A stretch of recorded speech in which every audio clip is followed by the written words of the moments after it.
আলাইকুম। এই সেই শামীম ভাই আমাদের ব্যায়াম চলে যাচ্ছে।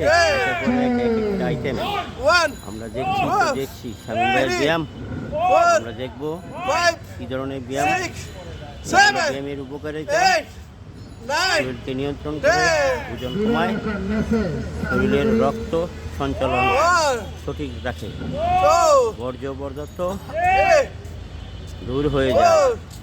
প্রতিদিন সকালবেলা আপনারা 30 মিনিট করে হাঁটবেন, মনোবল রাখবেন, শরীরটাকে ভালো রাখবে। আর দেখে যাবো শামীম ভাইয়ের সাথে এখানে আরও অনেকে আছে যারা প্রতিদিন সকালবেলা আসে, ব্যায়াম করে আমাদের মাঝে। আমরা দেখি কত সুন্দর।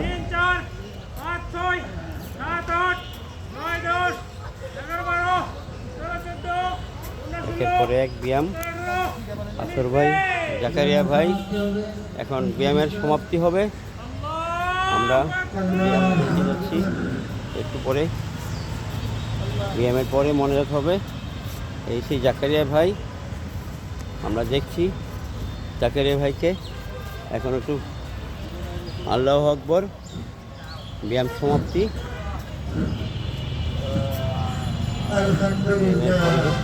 আমরা ব্যায়ামের পরে আমরা মনোজাত দেখব।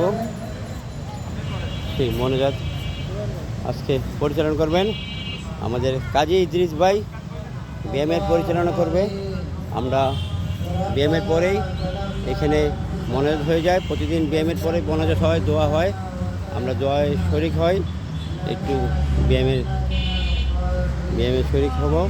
আর ব্যায়ামের পরিচালনা করছে আমাদের কাজী সাহেব, ডাক্তার সাহেব। এখন ব্যায়ামের মনোজাত করছে কাজী ইদ্রিস ভাই।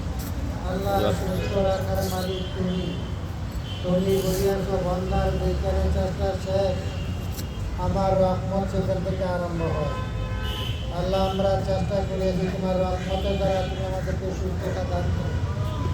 অসুস্থতার নেয়ামত হতে সুস্থতার নেয়ামত দান করো। আল্লাহ, সুস্থ থেকে যেন তোমার হুকুম আহকামগুলা মেনে চলতে পারি সেই ব্যবস্থা করে দিও। আল্লাহ, আমাদের প্রত্যেককে আল্লাহ তুমি সুস্থতা দান করো। অনেক ভাই অসুস্থতার কারণে মেনে আসতে পারে না। আল্লাহ, তুমি তাকে সুস্থ করে দিও। আল্লাহ, বেমে না হাজির করে দিও। আল্লাহ, আল্লাহ, প্রত্যেকের যার যাই আত্মীয় স্বজন অসুস্থ, আল্লাহ তুমি তাদেরকে সুস্থতা দান করো। আল্লাহ, আমরা ব্যায়াম করছি, ব্যায়ামের পর মনোযোগ হচ্ছে, দোয়া করে নিচ্ছি। সবাই সুস্থ থাকবেন, ভালো থাকবেন। আমরা আল্লাহকে খুশি করার জন্য, শরীরটাকে ভালো রাখার জন্য এখানে এসে পড়ি। ইনশাআল্লাহ দেখা হবে। আল্লাহ হাফেজ।